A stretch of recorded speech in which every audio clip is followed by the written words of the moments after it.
Boa noite pra todo mundo. Paraxá dessa semana, Paraxá Vaytzei, Paraxá complicada, Paraxá cheia de história, né? Como o Abraão gosta de falar aqui, parece uma novela mexicana, né? Em determinados momentos por causa da quantidade de tretas que a gente tem nessa Paraxá, né? Na verdade, as tretas começaram semana passada, mas elas continuam hoje, né? A ideia hoje é falar um pouquinho de uma midá, de uma característica que a gente carrega, todo mundo carrega, já carregou uma vez ou carrega nesse momento, que é a Havá. A gente vai falar de amor hoje e a gente vai começar com essa Mishnah, esse Pirkei Avot aí, né, número 1, que diz que todo o Pirkei Avot 4.16. Eu acho que se você for olhar o Pirkei Avot desse Dur da Sefer aqui, tá num lugar diferente, mas o original é 4, capítulo 4, Mishnah 16, tá? Todo amor baseado no interesse cessa com a causa que o fez nascer, mas o amor desinteressado perdura para sempre. Aí a Mishnah vai perguntar, qual é o amor com interesse, né? O amor fundado pelo interesse. O de Amnon por Tamar. Qual é o amor, o exemplo de amor desinteressado? Aquele de David e Jonathan. Ah, mas como assim? Né? Como é que a gente pode falar um negócio desse, né? E aí a gente viu semana passada também um caso que tem um amor por interesse e um amor sem interesse, né? Número 2, Yitzhak gostava de Esav por causa da comida de sua caça e Rivka amava Yaakov. Né? A gente vê uma diferença aí entre os dois casos, né? A gente vê um caso que tem uma causa e um caso sem uma causa, né? A gente até comentou isso na semana passada desse desequilíbrio aqui, né? Dessa falta de equilíbrio que tem aqui nesse passuco, né? Então, quando a gente fala de Yitzhak, a palavra usada, na verdade aqui, né? Vayehav Yitzhak, né? Que é no passado, né? E ele amou, uma hora ele gostou do filho por causa da caça. Então é condicional, que dependia da comida. Acabou a comida, acabou o amor. No caso de Rivka, era incondicional, tá no presente. Verivka o Revet Yaakov. Pronto, tá no presente, beleza? Então não acaba. E aí a Mishnah vai dar os exemplos, né? O nome do Tamar, a gente não vai entrar nessa discussão, mas eu quero focar no segundo aqui, né? O amor verdadeiro, o amor desinteressado, que é David e Jonathan. Não tem nada por trás disso, é uma amizade, tá? Antes de qualquer coisa. Mas aqui é importante da gente discutir isso aqui. O que é que foi feito aqui, né? O maior exemplo para Mishnah é David e Jonathan. Mas é muito estranho.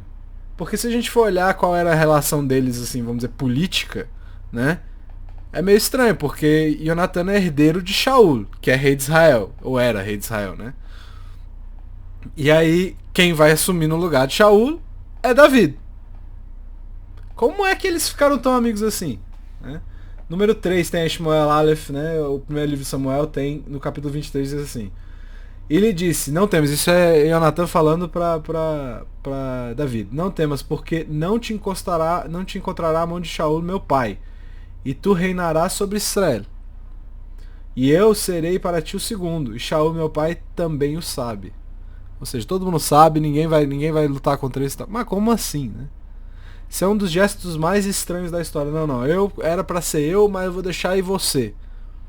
Né? A gente não tá falando de qualquer coisa, a gente tá falando de um reinado, a gente tá falando do trono, né? Não se preocupa porque você vai ser rei e eu vou te ajudar a ser rei. Mas era para eu ser rei. Quem é que faz isso exatamente? Né? Ainda mais a gente vendo hoje, assim, pessoal, é difícil de largar osso, né? Essas coisas. E aí depois, quando Jonathan morre, a gente tem o discurso de David sobre o amigo. Ele diz assim, estou angustiado por ti, meu irmão Jonathan. Já tá chamando ele de irmão, né? Como me eras querido. Teu amor por mim era mais maravilhoso do que o amor das mulheres. Aí é mais uma expressão estranha a ser usada, né? Por que ele usa essa estranha? Por que ele tá falando aqui? O que ele tá querendo dizer, né? Ao que exatamente ele está se referindo quando ele usa justamente essa comparação aí com o amor das mulheres, né? Então, esse é o tipo de amor incondicional a qual o Mishnah está se referindo. O Pirkei Avot está falando justamente disso. Está falando, olha, não tem uma coisa que se compara a esse amor incondicional. Não é um afeto que você pode procurar, ele não aparece, ele não é forçado, ele começa a aparecer e cria essas raízes. Então, a coisa que mais ajudou o povo quando a gente se depara com grandes problemas tem a ver com esse amor. Tá? Mas aí a gente usa uma outra palavra, a gente não usa Ahavá, a gente usa Zehut, né? Que é na verdade o mérito. Só que esse mérito vem desse amor. Né? Quando a gente fala da Zehut, a gente fala do mérito dos nossos patriarcas, das nossas patriarcas principalmente. Por exemplo, a gente costuma invocar tanto os méritos de Yitzhak quanto de Avraham quando a gente fala da Akedah. Né? Todo dia de manhã, ou em Rosh Hashanah, por exemplo, que a gente falou já também esse ano, que é o ponto, ano passado na verdade, ou na transição, que é o ponto focal do serviço de Rosh Hashanah, Akedah. Né? E a partir disso a gente é obrigado a olhar uma profecia famosa que tem sobre isso. Número 5. Irmiarro, né? Jeremias, no capítulo 31. E assim diz, porém, Hashem, que cesse de chorar a tua voz e verter lágrimas teus olhos, pois recompensa haverá para a tua obra, diz Hashem. Teus filhos voltarão da terra do inimigo. Há, pois, esperança para teu futuro, diz Hashem, pois teus filhos retornarão às tuas fronteiras. Em verdade, ouvi Efraim a se queixar, dizendo, tu me puniste e sofri castigo como um novilho, que ainda não foi domado. Faz com que me toque o arrependimento e a ti hei de retornar, pois tu és Hashem, meu Deus. Tá. O que Irmiarro tá falando aqui? O que isso tudo tem a ver com esse amor que a gente tá falando? Tem uma coisa muito interessante aqui, se a gente for para um Midrash. O Midrash ao qual se refere a esse pedaço. Né? O Midrash diz que no fim dos tempos a gente vai ter usado toda essa zerut, todo esse mérito dos nossos patriarcas. Não vai ter mais como a gente... Como se tivesse gastado o tanque. Acabou. Né? É como se a gente... E aí perguntar, como é que a gente pode gastar um negócio desse, né? Mas é porque na Amidá, por exemplo, a gente se refere a isso toda vez. Pô, pelo mérito de Avraham, Yitzhak e Yaakov, a gente começa a Amidá assim, né? E o Baal HaTurim diz que a gente não usa, né? Mas que a gente meio que tem que ter sempre isso na cabeça, né? Mas que existe uma possibilidade de perder a paciência, de Hashem perder a paciência. Óbvio que essas coisas não são desse jeito que a gente percebe, né? Mas se a gente fosse traduzir para uma linguagem humana, seria esse perder a paciência, né? E aí tem esse Midrash no Eiharabá 24, eu que traduzi, se estiver ruim, aí a culpa é minha. Diz mais ou menos assim. Esse Midrash é lindo, tá? Se a emoção não passar pra vocês, aí a culpa é minha, e aí eu já peço desculpa de antemão. Avraham começou falando isso no final dos tempos, diante de Hashem, Ribono Shel Olam, né? Mestre do universo. Me deste um filho aos 100 anos de idade. E, quando ele fez 37, me disse que eu deveria levá-lo como um korban olá, né, como uma oferta de elevação. Devia sacrificar. Eu levei, o amarrei, e não lembrarás desse mérito. Olha só o que eu fiz por você. É isso que Avraham está falando. Ele está desesperado, ele quer salvar o povo. Tá? Essa discussão aqui toda é sobre isso. É sobre esse... É sobre... Erra, na verdade, Lamentações, né? Onde a gente está... quando a gente fala principalmente do 9 de Av, né? Hashem responde o que para Avraham? Não. Esse já foi invocado várias vezes. Já usaram. Esse já passou. Não dá para usar mais. Yitzhak, então, levanta e fala. Uma coisa é mandar meu pai me sacrificar, porque ele vai voltar para casa no final do dia. Ele vai voltar vivo. Outra coisa é eu ir, né, no caso. Ou seja, eu vou sofrer e eu que morrerei. Eu não parei e eu ainda ofereci meu pescoço para a faca. Isso não é mérito suficiente? Hashem responde, não. Yaakov, agora é a vez de Yaakov se levantar e dizer assim, por 20 anos eu fiquei trabalhando na casa de Lavan, fui atacado por Esav e agora meus filhos serão assassinados? Meu mérito não é suficiente para evitar? E Hashem diz, não. Moshe é obrigado agora a se levantar e ele tenta interferir, né? Não fui um pastor leal por todos esses anos? E quando eu quis entrar nessa terra, me disseste que não poderia e teria de ficar com a geração que ficou no deserto. Isso não é mérito suficiente? Hashem responde, não. Aí que vem a grande sacada. Nesse momento, Rachel, nossa matriarca, pula em direção a Hashem e diz, sabes que Yaakov me amou muito e trabalhou por mim por 7 anos. E quando os anos se acabaram e chegou o momento de me casar, meu pai criou um plano para me trocar pela minha irmã. E eu não fiquei feliz com isso. E esperei minha vida inteira por isso. Tava esperando minha vida inteira pelo casamento. E eu sabia que minha irmã poderia ser descoberta, pois tínhamos códigos, simanim, para que ele pudesse distinguir entre eu e minha irmã. Ou seja, eles já sabiam que podia dar uma treta, né? Mas eu reconsiderei, pois não queria que ela fosse humilhada. Então eu guardei o meu amor por Yaakov e tive misericórdia da minha irmã, para que ela não fosse humilhada. E lhe dei o simanim. Não só isso, mas dei toda a minha vida para que minha irmã não fosse humilhada. Eu sou sangue e carne, pó e cinzas, e não tive ciúmes da minha irmã. E fiz bondade com ela. Como você, Deus misericordioso, ficará com ciúmes de avodazará, de idolatria, que não é nada, que é vazio. Se eu não tive ciúmes, tu podes ter misericórdia pela vergonha que o povo de Israel passou. E uma voz veio das alturas, lágrimas amargas choraste, então escutarei ao teu pedido. Quem salva o povo é Rachel. Não é Yaakov, não é Yitzhak, não é Abraham, não é Moshe. Então agora a gente tem que considerar algumas coisas aqui. Hashem está dizendo que a Akedah não é suficiente. As questões pelas quais Yaakov passou também não são suficientes. Moshe e os grandes méritos deles também não são suficientes. Mas o que Rachel fez é. A gente tem que se perguntar por quê? Por que o que Rachel fez foi maior do que qualquer uma dessas outras coisas? Qual que é o grande mérito de Rachel nessa história aqui? A gente sabe que ela amava muito Yaakov, que era recíproco, né? Mas, assim, se a gente for bem, né, pra citar, todo mundo já deve ter ouvido isso ou falado isso alguma vez na vida. Pô, o mundo é enorme, né? A gente tem muitas pessoas que estão dispostas a conhecer pessoas, casar e tudo mais. Por que Yaakov seria a única pessoa? Por que ela fala, eu dei minha vida? Né? Yitzhak também é único, pô. Ele é o único filho de Abraham que veio de Sara, né? Ele é o filho da profecia, né? Toda aquela história. Não tem outro. E Yitzhak estava dando a vida dele, que era a única que ele tinha também.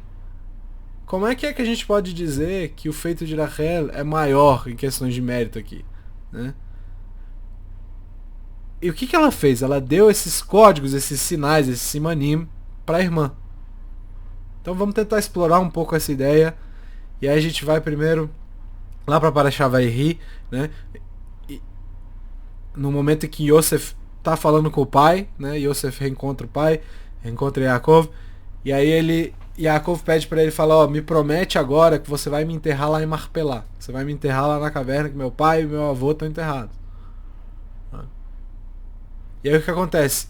Yaakov sabia que Yosef podia estar chateado porque ele fala, olha, eu tive que enterrar sua mãe no caminho. Sua mãe não está enterrada em Marpelá. Tá? Número 7 aí. E eu, quando vim de Padam, morreu Rachel, na terra de Canaã, no caminho, faltando ainda um trecho de terra para chegar a Efrata. Enterrei-a lá no caminho de Efrata. Ou seja, nem cheguei na cidade, enterrei ela ali mesmo. Que é Betlehem. Tá. Então a gente tem esse conceito aqui, né? Ele não chegou nem na cidade. Ou seja, parece que ele enterrou meio que na fronteira de Israel.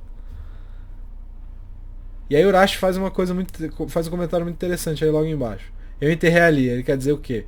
Não cheguei até Betlehem para levá-la até a cidade. Eu sei que no seu coração tens ressentimento contra mim. Saiba, porém, que eu enterrei-a lá por mandamento de Hashem. E o futuro provou que Hashem comandou a fazê-lo, para que ela possa ajudar seus filhos quando Nebuchadnezzar levou os cativos, né, o Nabucodonosor, o cativeiro da Babilônia. Pois quando eles passaram pela estrada, Rachel apareceu e chorou pedindo por misericórdia, como está escrito em Irmiarro. E aqui é brilhante, porque o Rashi está falando o quê? O Rashi está falando que aquela profecia que a gente viu no número 5, essa pessoa que cesse o chorar da tua voz e verter lágrimas nos teus olhos, é Rachel. Ela que está chorando. Tá? Então Rachel foi enterrada ali de forma quase que estratégica, para que ela possa rezar pelo povo no momento de galuta, para que ela possa interceder pelo povo com os méritos dela num tempo de galuta.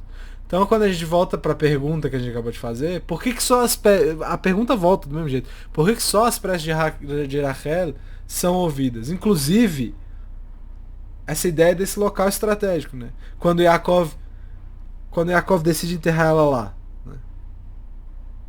Mas ele decidiu ali na hora. Quando que foi que ele decidiu isso? E aí a gente tem que perguntar, como é que foi o primeiro encontro dos dois? Número 8. E Yaakov beijou a Rachel e levantou sua voz e chorou. E o comentário do Rashi aqui é muito legal. E chorou porque viu pela Ruach HaKodesh, pela presença divina, a partir de quase uma profecia, que ela não seria enterrada com ele na caverna de Marpelá. Ou seja, ele chorou porque ele já sabia que eles não iam ser enterrados juntos. Mas eles não são nem casados ainda. Casa primeiro, depois você chora. Depois você se preocupa com o enterro. Você já está se preocupando com enterrar agora. Né? Por que Yaakov está chorando? O Shelah HaKadosh, ele fala uma coisa muito legal. Ele diz que ele está chorando pelo porquê dela não ser enterrada em Marpelá, e não porque ele não vai ser enterrado com Rachel.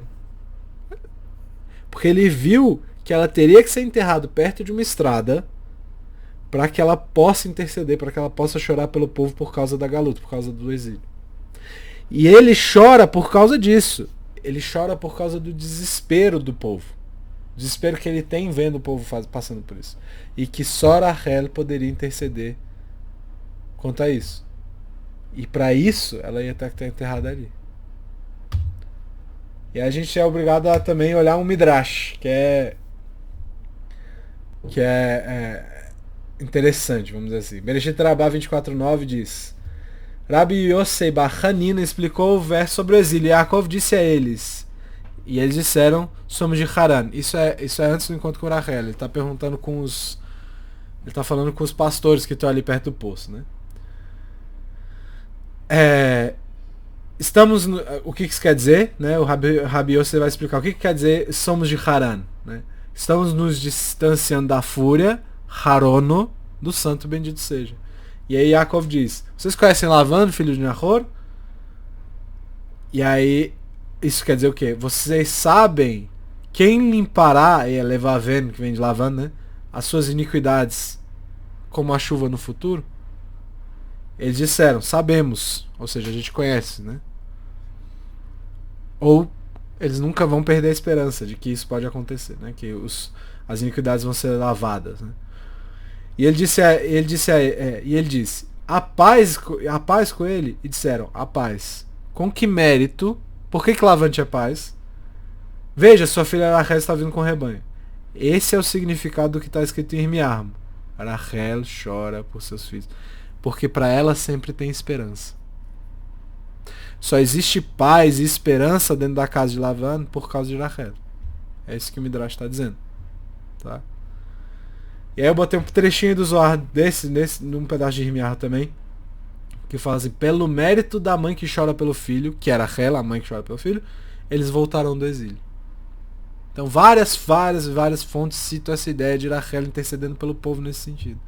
E aí o Rabbi Chaim Vital escreve lá no Pri Etz Chaim que Rachel chorar pelo povo, chorar pelos filhos dela, não é só no momento de destruição do templo, como na época do Bavli, né?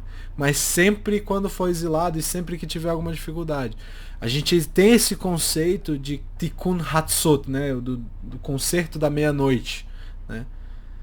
Que vem de Rachel. Toda meia-noite ouvimos o choro de Rachel por causa da destruição do Beit HaMikdash. Isso acontece toda noite. É isso que o Rabbi Chaim Vital fala, né? E aí, a pergunta tem que mudar de forma. Por que esse choro de Rachel é tão poderoso, né? Por que essa é uma das tefilot mais fortes, uma das rezas mais fortes que a gente tem dentro do nosso povo, né? E aí Urashi vai, a partir desse negócio, a gente vai tentar explicar isso com várias fontes aqui. Número 11.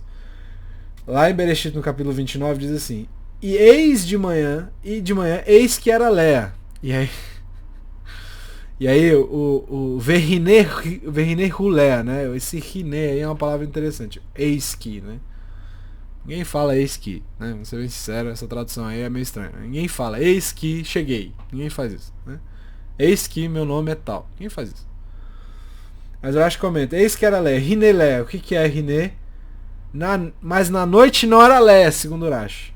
Ou seja, ele não a reconheceu, pois Yaakov deu a Rachel sinais secretos com os quais eles poderiam se reconhecer um ao outro. Mas quando Rachel viu que levariam Leia para casar com Yaakov, ela pensou: minha irmã pode ser humilhada. E por isso ela rapidamente ensinou os sinais para a irmã. A gente tem que entender essa história do Riné, né? Riné é basicamente surpresa, né? Olha só, ninguém... que indica que ele não percebe. E é isso que o Urashi está dizendo. E aí, tudo isso é porque... o que a Rachel falou lá no número 6? Falou assim...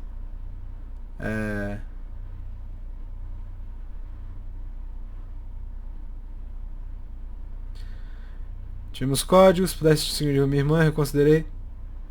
Pra não humilhar, tive misericórdia da minha irmã, né? Então, não queria humilhar a irmã. Mas como que ela não humilhou a irmã? Tá, ela passou o negócio. Mas aí tem uma palavra que é muito importante. A própria Guemará, ela vai explicar como é que funcionou esse processo. A Guemará vai explicar no Megillah 13b, vai explicar no número 12, vai explicar como é que funcionou. Diz assim, a Guemará diz: ele, Hashem, não tira seus olhos dos justos. Como recompensa pela demonstração de modéstia, Tzniut, de Rachel, ela mereceu que Shaul fosse seu descendente. E como recompensa da modéstia demonstrada por Shaul, ele mereceu que Esther fosse sua descendente. Ou seja, Rachel mereceu que tanto Shaul fosse e Esther fossem seus descendentes, por causa da modéstia. Devemos entender que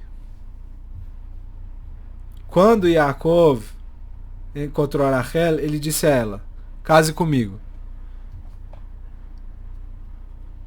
Por que antes de eu continuar aqui, por que aqui fala de modéstia? Não seria honra, por causa da honra da minha irmã? Como que a modéstia, como que a Tzniut protege a dignidade da irmã de alguma forma? E o Rav Leibovitz, ele explica de um jeito profundo assim essa ideia, que é a relação de Tzniut com a possível humilhação da irmã, né? Porque Rachel poderia ter resolvido isso de uma forma um pouquinho diferente, né? Ela podia ter ido até Lavando e dito assim, até o pai falado assim: olha só, não adianta você tentar trocar porque a gente tem código, ele vai saber se você está trocando. Mas ela não fez isso. Por que ela deixou rolar o negócio, né? Se ela tivesse feito isso, o que ela estava fazendo? Ela estava deixando claro publicamente que eles tinham um plano secreto contra o pai dela, né? E não só isso, ela estaria expondo para os outros que a relação dela com o futuro marido, por exemplo, né? Então ela tá mostrando coisas que não deveria mostrar. E por causa disso, por causa da Tzniut, ela não fala para Lavan, por causa dessa modéstia que ela tinha, né? Mas ela passa para Léa pela honra da irmã. Não é por ela. Ela não tá se defendendo, ela tá defendendo uma outra pessoa. Enfim. A Guemará continua assim: devemos entender que quando Yaakov encontrou a Rachel, disse a ela: case comigo. Ela disse: sim, mas meu pai é um enganador e você não vai ser capaz de enganá-lo. Ou seja, ele vai te enganar de qualquer jeito. Ele disse a ela: eu sou seu irmão no engano. Ou seja, eu também sei enganar os outros, porque eu enganei meu pai. Ela disse a ele: mas é permitido a um justo envolver-se em mentiras e enganações? Ele disse a ela: sim, é permitido quando lida-se com indivíduos que sempre buscam enganar os outros. Como está escrito: com os puros será puro e com os perversos será sutil. Ou seja, você vai usar uma outra tática com os perversos. O que indica que deve lidar com a pessoa da maneira apropriada para cada um. Yaakov disse a ela, como ele poderia me enganar e como nós podemos nos preparar para isso? Rachel disse, eu tenho uma irmã mais velha, ele não me casará antes, ele não me deixará casar antes dela. Então tentará casá-la contigo no meu lugar. Ou seja, eles estavam manjando, eles já sabiam muito bem o que ia acontecer. Não tinha medo nenhum aqui. O negócio é... Então Yaakov deu-lhe sinais para que ela pudesse indicar que ela era Rachel e não sua irmã. Então tinham sinais. Isso a gente já tinha visto. Então a Gemara diz que Rachel recebe especificamente os sinais de Yaakov. A ideia dos sinais é de Yaakov. Mas o Midrash que a gente viu agora há pouco diz que ela que deu os sinais para Yaakov. Quem que deu os sinais afinal? Como é que a gente pode juntar as duas coisas? Continua aí a Gemara dizendo. Na noite do casamento, Lavan planejou trocar as irmãs. Essa história a gente já sabe. Rachel disse a si mesma, agora minha irmã será humilhada, pois Yaakov pedirá os sinais e ela não os conhece. Então, ela os ensinou à irmã, como está escrito. E pela manhã, veja, era Leia. Então, essa ideia do Riné, da surpresa, a Gemara está falando, foi uma surpresa porque para ela era Rachel, porque ela sabia os sinais. Isso nos ensina que antes não era Leia, não. Por causa dos sinais que diferenciaram Rachel de Leia, ele não sabia até o momento da claridade, né? Até o momento que amanheceu, que era Leia. Portanto, Rachel teve como mérito que Shaul fosse seu descendente por causa da situação de modéstia, não relevando a Yaakov, que ela teria ensinado sinais à irmã. Beleza. O Marshall, que é um dos maiores comentários do Gemara, ele faz uma pergunta interessante aqui. A coisa mais fácil que tem para distinguir entre um ser humano e outro, às vezes não no telefone, né? Mas é a voz. Mas não achei o telefone na época, então não tem muito problema. Yaakov teria reconhecido a voz. Até porque ele já trabalhava lá há 7 anos, né? Então ele conhecia as duas pessoas. Como é que ele não foi capaz de reconhecer a voz? E aí, aquele Midrash que a gente leu, ele continua dizendo que, por exemplo, que a Rachel teria respondido por Leia, né? Para que Leia não fosse reconhecida. Então a Rachel ficava de butuca respondendo por ela, né? E Yaakov aparentemente tinha bebido bastante também, porque era casamento. Então foi meio fácil de, né? Ela também deu a assistência necessária. Ou seja, ela se humilhou para ajudar a irmã. Não foi só a modéstia. Teve uma auto-humilhação ali também. Mas a verdade é que nem todo mundo gosta dessa resposta, tá? Assim, não todos os comentários concordam com essa resposta. O Riscone, por exemplo, ele diz que por causa desse Passuk, né, que evidencia a Tzniut de Yaakov, né? Como assim? Que ele não ficava falando, né? Ele aproveitou o casamento e não conversou muito, né? E aí o Rabbi Yehuda Hassid, ele diz que ele escreveu no livro dele chamado Sefer Gematriot, né? E ele pergunta, quais são os simanim? Quais são os sinais entre Yaakov e Leia? E aí, segundo Tosafot, por exemplo, os sinais seriam 3 mitzvot de mulher, que é Nidá, a Halá e o acendimento das velas, por exemplo. Esses eram os 3 sinais. Mas o Ridá não concorda. O Ridá fala que os simanim eram outros. Ele diz assim, que se alguém merece uma mulher virtuosa, ela iniciará a união deles ao tocar o dedão do pé direito, o polegar da mão direita e o lobo da orelha direita. Você fala assim, o que tem a ver? Que sinal é esse? E aí ele fala que quando faz isso retira do homem proporções ruins, né? Porque os homens têm várias delas, uns mais do que os outros. E esses são os sinais que Yaakov deu para Rachel. Ou seja, para que ela pudesse torná-la uma pessoa melhor. São sinais que podem tornar ela uma pessoa melhor. A gente tem uma terceira opinião só, que é a do Ben Yehoiada, que ele diz uma coisa um pouquinho mais complicada. Primeiro a gente tem que presumir que Leia era virgem, certo? Quando Yaakov, e aí a partir disso a gente tem que fazer uma pergunta também, a partir de outras informações também, vamos dizer assim. O que Yaakov vai dar as bênçãos, né, quando ele tá para morrer? Ele vai dar as bênçãos pros filhos, e aí o que ele faz de Reuven? Número 13. Reuven, tu és meu primogênito, minha força e o princípio de minha potência, proeminente dignidade e proeminente poder. E Urashi explica o quê? Que esse início da minha força significa que Reuven teria sido a primeira emissão seminal da vida de Yaakov. Eu falei que o assunto seria meio complicado, mas enfim. Só que a gente tem uma tradição mais interessante ainda, que diz que uma mulher que é virgem não é capaz de engravidar na primeira relação. Está na Guemará também. Guemará em Evamot, 34a. Guemará pergunta: mas não é sabido que uma virgem não fica grávida em sua primeira relação? Mas Tamar não ficou grávida da primeira vez, mesmo que fosse virgem no momento do encontro com Yehudá? Ela tá perguntando da história de Tamar, né? Mas Tamar não foi casada? A própria Guemará vai perguntar isso depois. Né? Tamar foi casada com 2 filhos de Yehudá. Ela era virgem ainda. A Guemará fala que e Onan, que foram casados com Tamar, preferiam relações atípicas. Não vou entrar nessa discussão, tá? É só fica aí no ar. Então a Guemará entra nessa discussão sobre Tamar, né?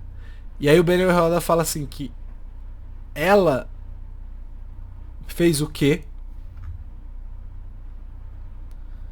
Eu acho que eu esqueci de botar uma coisa aí. Eu esqueci de botar um pedaço dessa Guemará aí. A Guemará, ela vai falar que Tamar teria... aqui eu pulei o negócio. Rav Nachman disse: Tamar quebrou seu ímã com seu dedo, no 14. Por isso que ela já não era mais virgem, ela quebrou o ímã com o próprio dedo. E a Guemará entra nessa discussão sobre Tamar, e o Ben Yehoyada diz que ela não foi a primeira pessoa a fazer isso. Que teria sido Leia, e que esse seria o sinal. Porque Yaakov tinha essa ideia de que sempre que fosse feito era para ter filhos, né?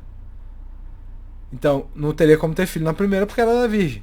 Só que Rachel falou pra Leia isso e Leia agiu como deveria ter feito. Só que aí esse que é o negócio, né? Aí ele vai entrar no negócio e falar: pô, Leia não foi a primeira a fazer isso. A Guemará tá dizendo que a Tamar foi a primeira a fazer isso. Leia não foi a primeira porque não foi ideia dela. Foi ideia de Yaakov, que passou pra Rachel, que passou pra Leia. Então, por isso que ela não é considerada a primeira. Tamar teria sido a primeira a pensar nisso sozinha e fazer. E aí é engraçado. Vocês lembram do encontro de Yehudá e Tamar? Quando ela fica grávida de Yehudá, os outros falam assim: pô, você tá grávida, mas você não tá nem casada, como é que você tá grávida, né? Vamos queimar você. E ela fala assim: não, pera aí, no 15. Ela, ao ser tirada, mandou dizer a seu sogro: do homem que pertence isso eu concebi. E disse: reconhece, rogo, de quem é esse anel selo, esse manto e esse cajado. De quem que são essas coisas aqui? É Yehudá, que são deles, né? São dele, né? Só que aqui tem uma palavra muito interessante aqui. Cadê? Verhamate Haele, né? De quem é isso? Esse cajado aqui. Esse ele, se você misturar as palavras, misturar as letras, dá Lea.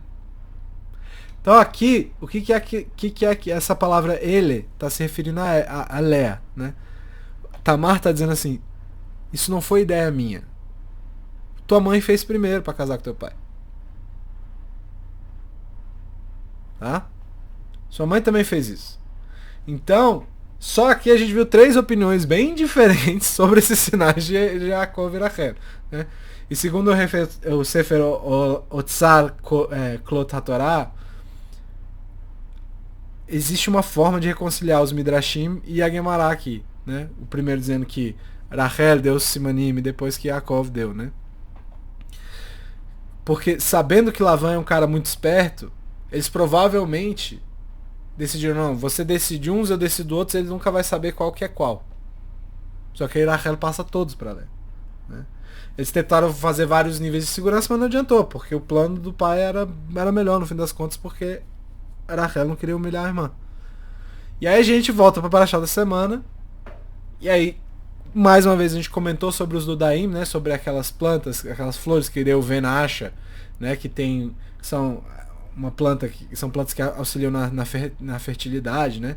E aí Rachel pede pra Léa pra ficar com aqueles negócios, eles trocam aquela história toda que a gente falou semana passada, mas que é na Parashá dessa semana. Por que isso é importante, né? Qual a importância desse negócio? Parece que tem uma competição dentro da casa de Jacó pra ver quem tem mais filho. E é isso mesmo. Isso tá meio claro até, né? É aberto. Os nomes, inclusive, os nomes dos filhos vão deixando claro isso, né? Por isso que quando Yosef nasceu, Rachel não agradeceu, mas pediu outro.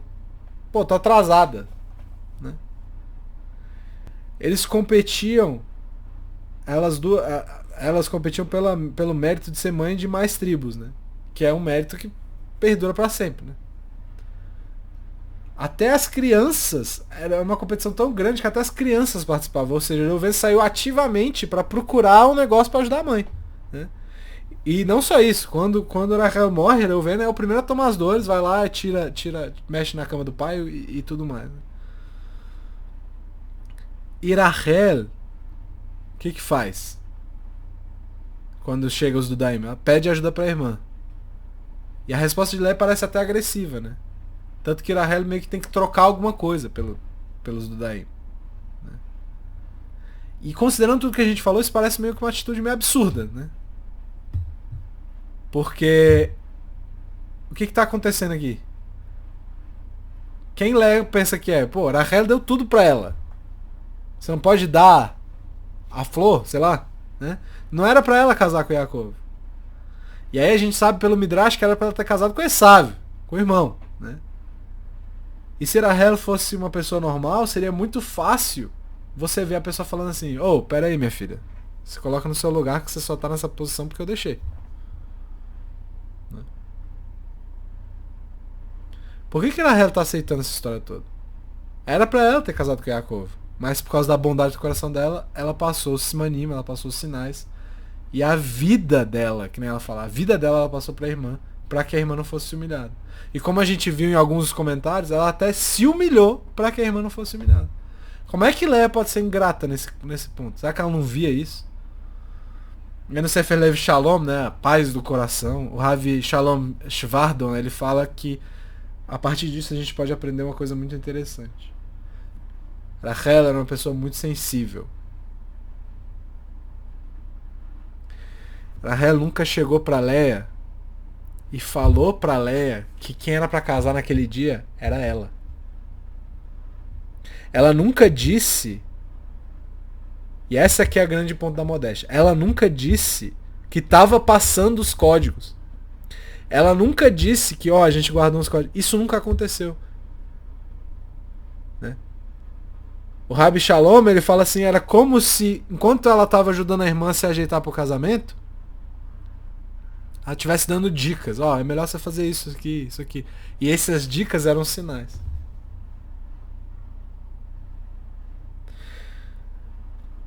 Rachel disse para Leia que ela estava destinada a casar com Israel, que é Yaakov. E ela passou discretamente esses sinais, para que Leia entendesse que merecia casar com Yaakov. E o Midrash disse que não existia mulher mais bonita que Rachel também, né? E por isso também Yaakov queria se casar com ela. E que sempre dava presentes para ela. Só que aí o que acontecia? Lavan ia pro quarto de Rachel, pegava os presentes e dava pra Leia. Como se Yaakov estivesse dando os presentes pra Leia. E Rachel ficava calada. Ela não deixou em momento algum claro pra irmã que tava dando nem os sinais, que os presentes não eram pra ela, que não era ela que tinha que casar. E dizia estar feliz por ela. E falava que as mulheres devem saber as alahot, né? Por exemplo, tô dando uma pincelada aqui na ideia, né? Tem que saber como que é o primeiro contato com o dedão do pé, com o dedão da mão, com o lobo direito. Essas coisas. E Leia fala... Quando Leia fala que Rachel roubou o marido dela, que é isso que ela fala na Torá, a reação de Rachel qual que é? Você tá certa, eu não deveria ter me metido com seu marido. Então Rachel, ela leva as qualidades dela, as midotas dela, mais do que qualquer ser humano que já existiu. Muitas vezes quando a gente dá uma coisa que a gente não quer pra alguém, a gente meio que dá de qualquer jeito, né? Joga pra pessoa, não, leva esse negócio e tenta esquecer que aquilo ali aconteceu.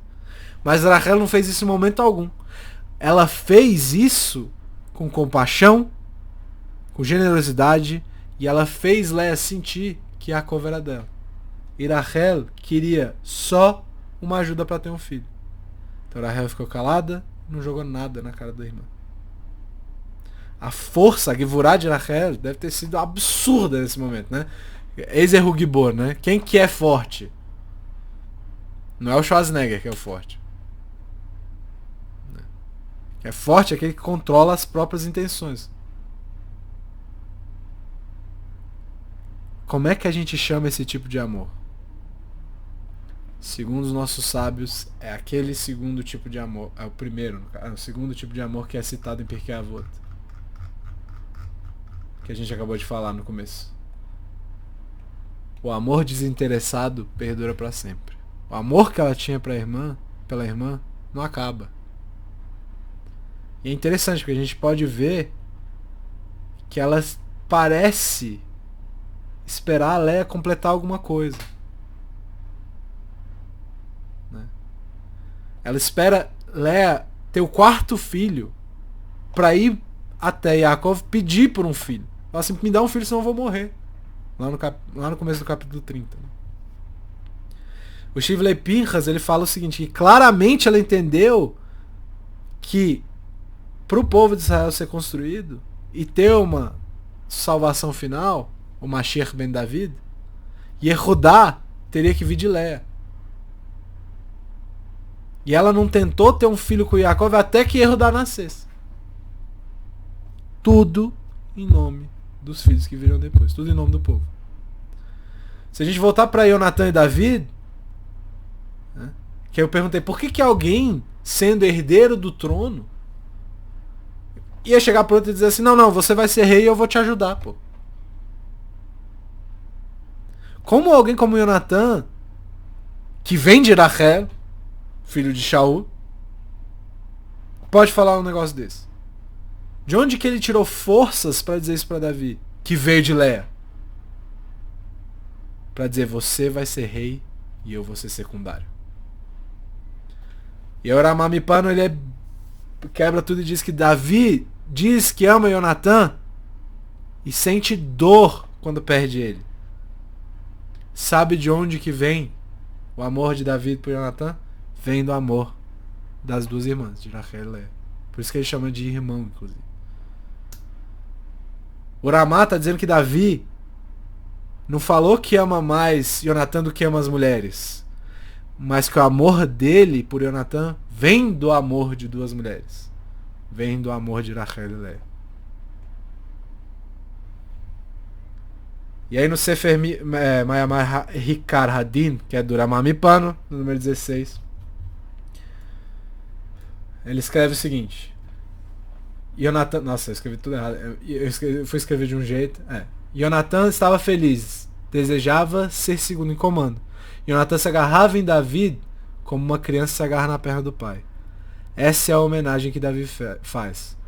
Lógica não é capaz de tolerar que o filho do rei amará o servo ao ponto de passar a coroa para ele e se contentar com o segundo lugar.